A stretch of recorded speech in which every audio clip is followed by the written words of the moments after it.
ഇപ്പോൾ വന്നിരിക്കുന്ന പ്രധാനപ്പെട്ട വാർത്തയിലേക്കാണ്. എമ്പുരാനിൽ ഖേദം പ്രകടിപ്പിച്ച് മോഹൻലാൽ. വിവാദ ഉള്ളടക്കം നീക്കം ചെയ്യാൻ തീരുമാനിച്ചതായി മോഹൻലാൽ ഫേസ്ബുക്കിലൂടെ അറിയിച്ചിരിക്കുന്നു. ന്യൂസ് ഡെസ്കിൽ നിന്നും സായ്കുമാറുണ്ട്. സായ്കുമാർ, ഇപ്പോൾ മോഹൻലാൽ ഫേസ്ബുക്കിലൂടെ ഒരു പോസ്റ്റ് ഇട്ടാണ് തന്റെ ഖേദപ്രകടനം നടത്തിയിരിക്കുന്നത്. എന്താണ് അദ്ദേഹം പറയുന്നത്? എന്തിനാണ് അദ്ദേഹത്തിന് ഖേദം? സ്മൃതി, എംബ്രാൻ വിവാദം കത്തി നിൽക്കുന്ന സമയത്താണ് ഇപ്പോൾ ഫേസ്ബുക്കിലൂടെ ഖേദപ്രകടനം നടത്തിയിരിക്കുന്നത് നടൻ മോഹൻലാൽ. അതായത് സിനിമയുടെ ആവിഷ്കാരത്തിൽ കടന്നു വന്നിട്ടുള്ള ചില രാഷ്ട്രീയ സാമൂഹിക പ്രമേയങ്ങൾ എന്നെ സ്നേഹിക്കുന്ന കുറെ അധികം പേർക്ക് വലിയ മനോവിഷമം ഉണ്ടാക്കിയതായി ഞാൻ അറിഞ്ഞു.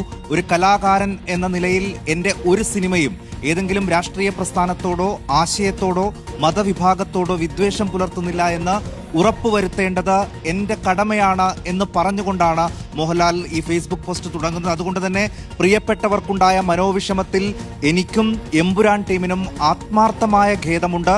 ഒപ്പം അതിൻ്റെ ഉത്തരവാദിത്വം സിനിമയ്ക്ക് പിന്നിൽ പ്രവർത്തിച്ച എല്ലാവരുടേതുമാണ് എന്നുകൂടി മോഹൻലാൽ പറയുന്നു. ആ തിരിച്ചറിവോടെ അത്തരം വിഷയങ്ങളെ നിർബന്ധമായും സിനിമയിൽ നിന്ന് നീക്കം ചെയ്യാൻ ഞങ്ങളെല്ലാവരും ഒരുമിച്ച് തീരുമാനമെടുത്തിരിക്കുന്നു എന്നുകൂടിയാണ് ഈ ഫേസ്ബുക്ക് പോസ്റ്റിലൂടെ മോഹൻലാൽ അറിയിക്കുന്നത്.